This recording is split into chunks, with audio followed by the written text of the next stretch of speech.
খুলনা জেলার দিঘলিয়া উপজেলার বক্ষগাতি গ্রামের বাসিন্দা আলমগীর হোসেন এক অসহায় ও প্যারালাইজড রোগী। বর্তমানে চরম মানবেতর জীবনযাপন করছেন। নেই কোনো উপার্জন ক্ষমতা, নেই কোনো সরকারি সাহায্যের আশ্বাস। আপনি আগে কি করতেন? বাইরের কাজ করতেন, জমি জমার কাজ করতেন। এখন তো আর কিছুই করতে পারেন না।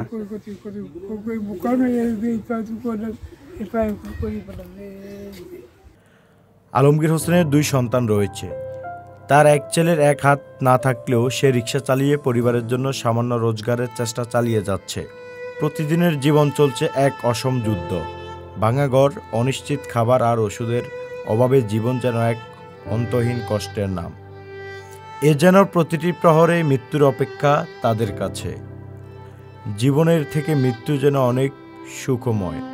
ক্ষুধার জ্বালা, শারীরিক অসুস্থতা ও জরাজীর্ণ বাসস্থান, বৃষ্টির সময় মাথার উপর ভালো চাঁদ না থাকার কষ্ট, প্রচণ্ড শীতে উঁচু কাপড়ের অভাব, এ যেন জীবনের সাথে সংঘর্ষ করে প্রতিনিয়ত মৃত্যুর অপেক্ষা। নেই কোনো সরকারি সহযোগিতা, নেই পাশে দাঁড়ানোর মতো সমাজের বিত্তবান মানুষ। সমাজে ধনী গরিবের এই বৈষম্য প্রতিনিয়ত পিষ্ট হচ্ছে হাজারো অসহায় আলমগীরের। কাজী রায়হান তানভীর সৌরভের পাঠানো তথ্যচিত্রে ডেস্ক রিপোর্ট।